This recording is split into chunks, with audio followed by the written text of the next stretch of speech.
mind, focus on getting me a Super Bowl. Still ready for that, Tom.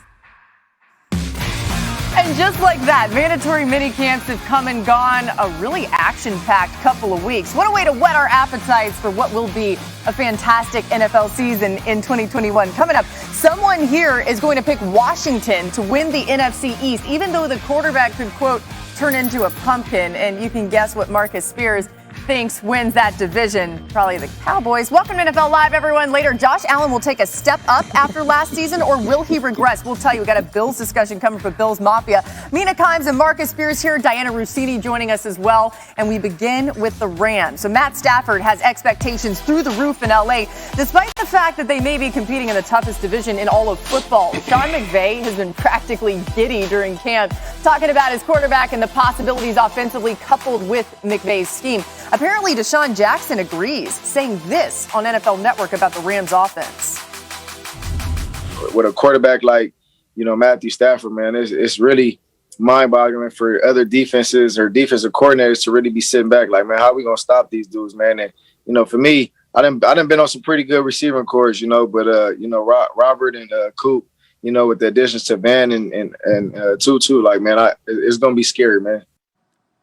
Last season, the Rams offense ranked top 10 in the NFL in yards after the catch, pass block win rate, and in rushing. But their biggest weakness was quarterback play, ranking 21st in total QBR and golf. They're hoping Matthew Stafford can be that missing puzzle piece that completes this puzzle, which, as Jackson said, could be a really scary sight for opposing defenses. Marcus, as a defender, is this Rams offense scary?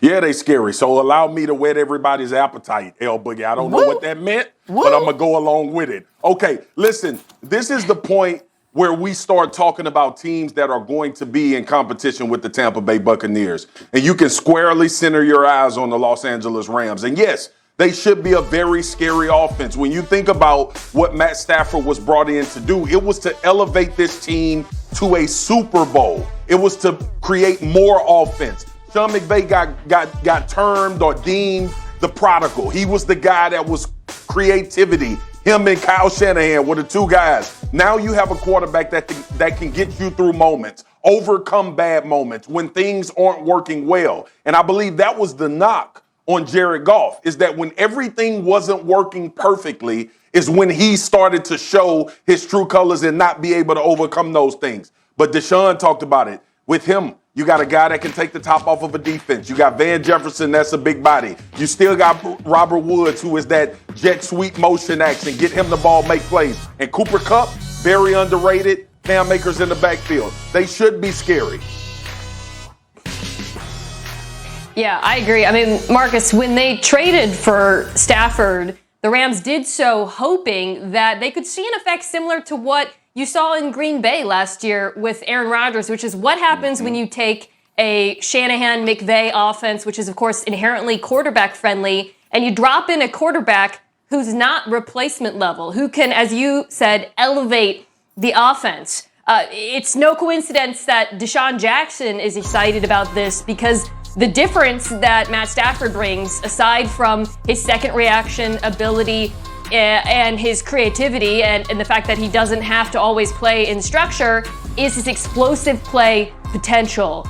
The Rams also, in addition to all the skill players you mentioned, they drafted Tutu Atwell, who's a speedster with their first draft pick this year. This offense is going to air it out. I think it's going to be very difficult for opposing defenses in the NFC West and beyond to deal with.